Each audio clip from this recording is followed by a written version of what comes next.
Bismillahirrahmanirrahim. Assalamualaikum warahmatullahi wabarakatuh. Alhamdulillahirrabbilalamin. Wassalatu wassalamu ala ashrafil anbiya'i wal mursalin Sayyidina wa maulana Muhammad wa ala alihi wa sahbihi ajma'in. Qala subhanaka la ilma lana illa ma 'allamtana innaka antal alimul hakim. Wa la hawla wa la quwwata illa billahil aliyyil azim. Allahumma salli ala Sayyidina Muhammad al-Fatihi lima ughriq wal khatimi lima sabaq nasiril haqqi bil haqq wal hadi ila siratikal mustaqim. Sallallahu alaihi wa ala alihi wa sahbihi haqqa qadrihi wa miqdarihil azim. Bismillahirabbil azim wa rasulil karim wal malaikatil muqarrabin. Wassalatu wassalamu alayka ya sayyidi ya Rasulullah, khudh biyadi qalat hilati adrikni. La ilaha illallah wahdahu la syarika lah, lahul mulku wa lahul hamdu wa huwa ala kulli syai'in qadir. Amma ba'd. Alhamdulillah, bersyukur kita kepada Allah Subhanahu wa taala kerana dapat untuk menyambung pembacaan kitab Syama'il Muhammadiyah susunan Imam At-Tirmizi rahimahullah taala. Dan kita kembalilah setelah berehat selama 2 hari, Sabtu dan Ahad, dan semalam pun baru selesai saya punya podcast untuk Sidang Akal siri yang pertama. Dan Alhamdulillah kita dapat sambunglah bacaan kitab Syama'il Muhammadiyah pada hari ini. Kita masih lagi pada bab yang ke-14 berkenaan dengan pedang Rasulullah SAW.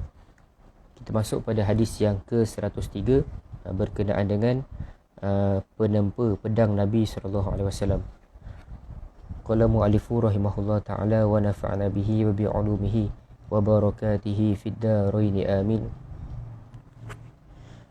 An ibn Sirin qala sana'tu sayfi ala sayfi Samurah bin Jundub radhiyallahu anhu wa za'ama Samuratu annahu sana'a sayfahu ala sayfi Rasulillah sallallahu alaihi wasallam wa kana hanafiyan. Diriwayatkan daripada Ibnu Sirin, beliau berkata, aku telah membuat sebilah pedang untukku mengikut pedang Samurah bin Jundub radhiyallahu anhu, yakni seorang sahabat Nabi SAW, kerana Samurah pernah mengaku bahawa pedangnya adalah mengikut pedang Rasulullah SAW. Pedang baginda SAW daripada kabilah Bani Hanifah. Jadinya antara poin yang ingin disampaikan di dalam hadis ini adalah sahabat Nabi SAW yang bernama Samurah bin Jundub.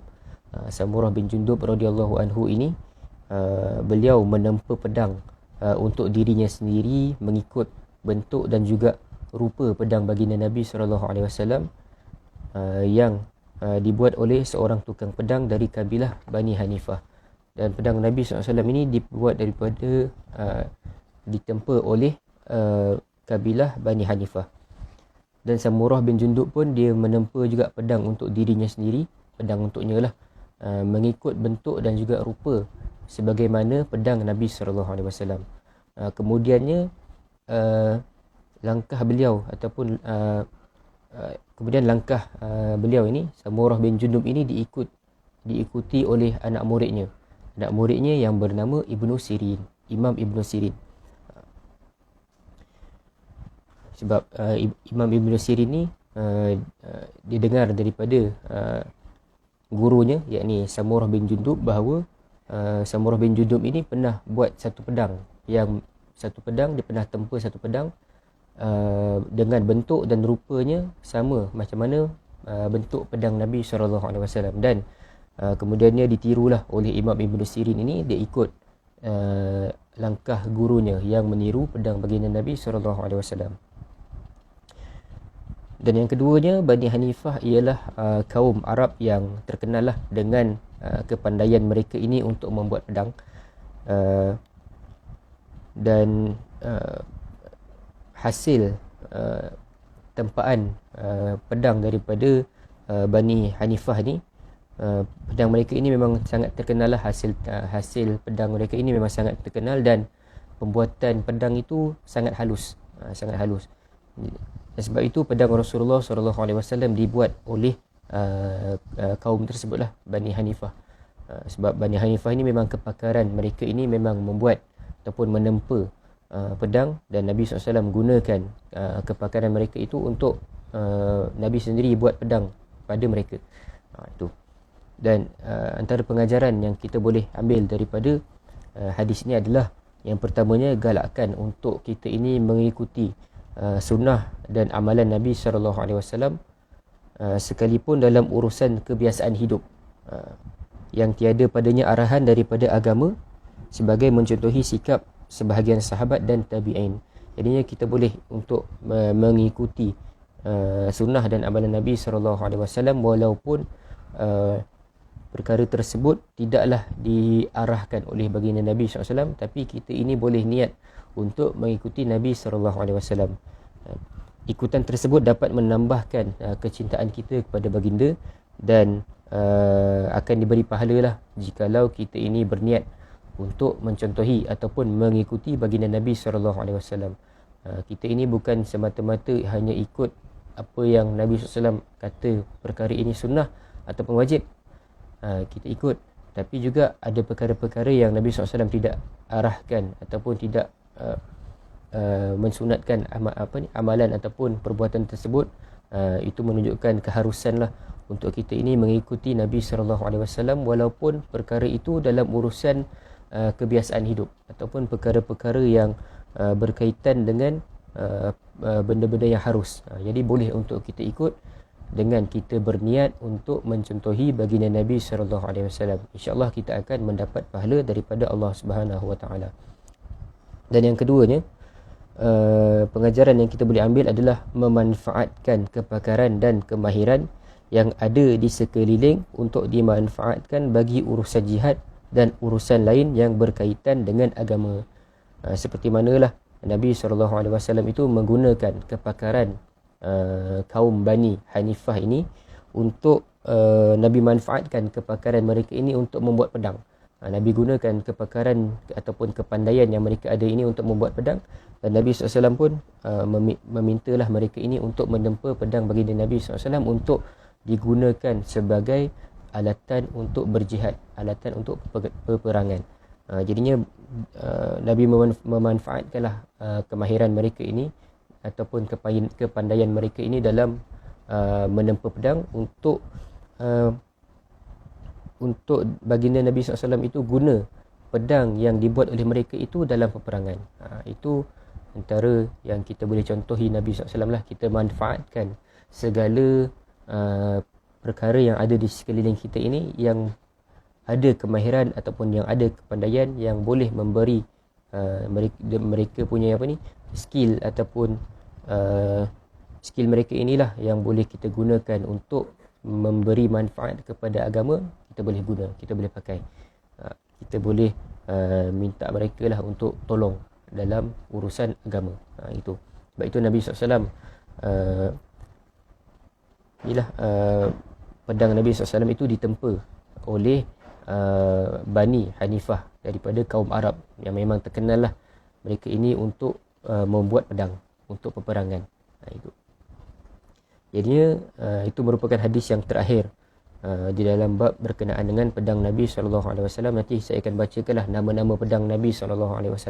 Ada 9 pedang. Nabi ini ada 9 pedang.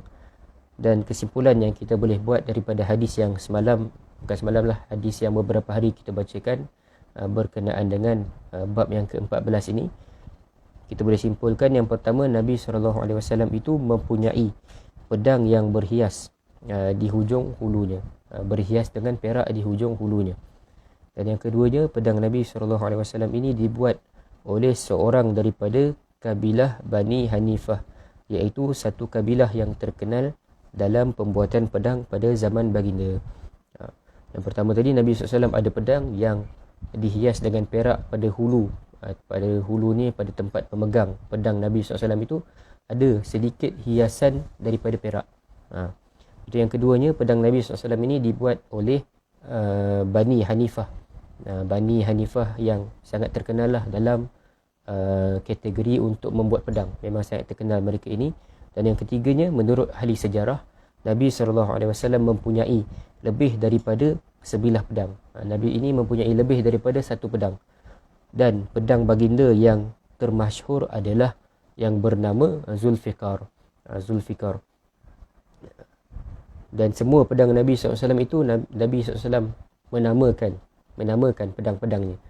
Memang Nabi SAW ini memang sering untuk menamakan pakaiannya, menamakan pedangnya. Semua baginda namakan dengan nama-nama yang baiklah.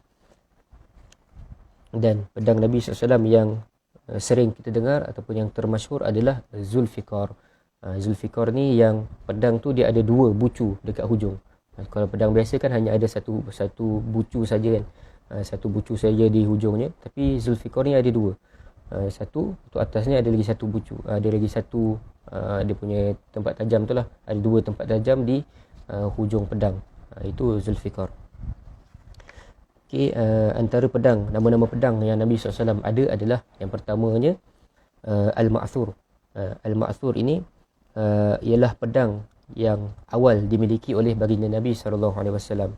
Dan pedang ini adalah pedang warisan daripada bapa baginda, yakni Abdullah bin Abdul Muttalib.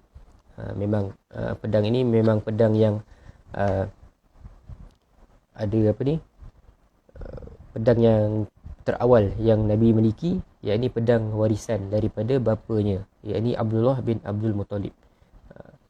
Dan pedang ini memang pedang warisan lah. Dan pedang ini memang ketika Nabi belum mendapat wahyu lagi lah. Ini memang zaman Nabi belum mendapat wahyu yang pertama. Memang Nabi SAW telah ada pedang yang bernama Al-Ma'thur. Lepas tu yang keduanya Al-Adbu. Al-Adbu. Lepas tu yang ketiga Zulfikar. Zulfikar ini adalah pedang yang tidak pernah berpisah daripada Nabi SAW, dan pedang ini dihiasi dengan perak. Dan pedang ini diperoleh daripada harta rampasan perang Badar. Pedang inilah yang dilihat oleh Rasulullah SAW dalam mimpinya ketika perang Uhud, seolah-olah matanya sumbing dan ditakwilkan oleh baginda dengan kekalahan. Pedang Zulfikar ini pedang yang sentiasa Nabi pakailah, dan pedang yang memang termasyhur yang semua orang kenal, pedang Zulfikar. Pedang Zulfikar ini memang pedang yang sentiasa ada bersama dengan Nabi SAW, dan pedang ini merupakan pedang daripada rampasan harta perang ketika mana peperangan Badar. Lepas tu yang keempatnya pedang yang bernama Al-Qala'i. Yang kelima Al-Battar. Kelima Al-Battar. Al-Battar ini ialah pedang Nabi SAW yang hasil daripada rampasan perang daripada Banu Qunaiqa. Pedang Al-Battar ini adalah pedang yang adalah pedang hasil rampasan daripada Banu Qunaiqa. Seterusnya Al-Hatsfu. Pedang bernama Al-Hatsfu. Pedang Al-Hatsfu ini ialah pedang Nabi SAW yang diperolehi sebagai hasil rampasan daripada Bani Qunaiqa.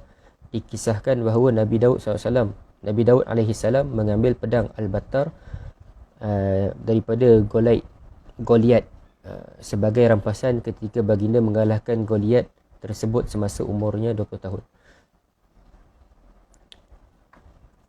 Sebab itu Al-Hatsfu dan yang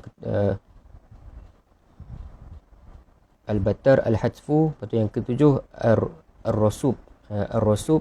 Yang ke-8 Al-Mikhdam. Dan yang ke-9 Al-Qadib.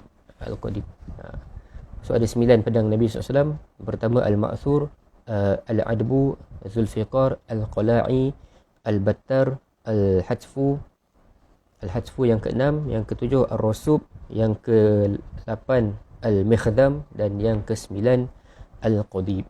Itu 9 pedang Nabi SAW. Dan yang paling masyhur, yang paling kita kenal ataupun yang sering kita dengar adalah pedang Zulfikar. Zulfikar ini pedang yang ada dua dekat hujung pedang itu Hujung tempat tajam pedang itu dia ada dua bucu, dua tempat tajam. Itu dipanggil sebagai Zulfiqar.